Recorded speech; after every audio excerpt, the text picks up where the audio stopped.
Donc, je me présente. Je m'appelle Alexa. Je suis étudiante au doctorat en psychologie à l'UQAM, que je suis supervisée par Isabelle Soulière et Evelyne Bussière de l'UQTR.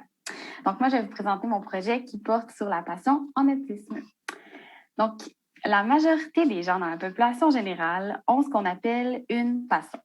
Ça, c'est le fait d'avoir un intérêt intense, marqué pour une activité, un sujet ou une cause qui s'inscrit dans notre identité. Donc, ça fait quand même partie de nous. Par exemple, moi, je dirais, je suis une joueuse de basketball ou une fan de basketball.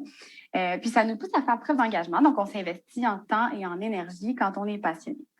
Puis être passionné, c'est aussi quelque chose qui est très valorisé dans la société, qui permet aux gens de tisser des liens avec des communautés qui ont des champs d'intérêt similaires aux leurs. Mais cela dit, ce n'est pas toutes les passions qui sont nécessairement bénéfiques, même que certaines passions, en fait, seraient nuisibles pour le bien-être, le fonctionnement des personnes. Donc, je vous présente d'un côté, on a la passion harmonieuse qui est, elle est favorable en fait. Donc, elle mènerait à un bon fonctionnement en société, elle serait associée au bien-être. Puis d'un autre côté, je vous présente aussi la passion obsessive qui, elle, est associée à un moins bon fonctionnement.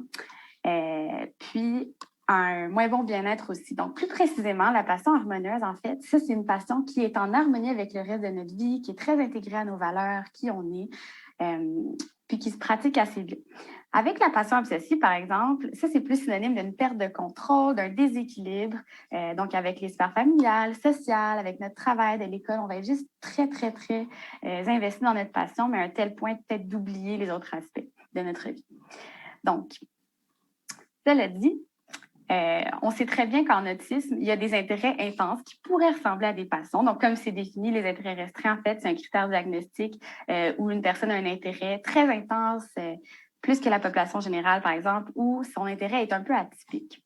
Mais comme la passion, en fait, ces intérêts-là, on sait qu'ils peuvent interférer avec le quotidien de la personne autiste et sa famille, mais qui sont aussi associés à des effets beaucoup positifs, des émotions positives, une estime de soi. Des fois, ils peuvent aussi aider la personne à accéder à l'emploi.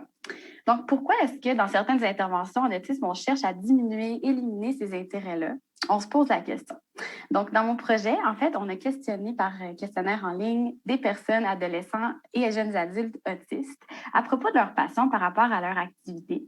Puis, ce qu'on s'est rendu compte, c'est que la passion harmonieuse en autisme, comme dans la population générale, est associée à un meilleur bien-être qui est favorable, tandis que la passion obsessive, elle est associée à un moins bon bien-être. Donc, on se pose la question, est-ce qu'on devrait vraiment réduire ces passions-là ou les aider, les accompagner à ce qu'elles deviennent plus harmonieuses? Merci de m'avoir écouté.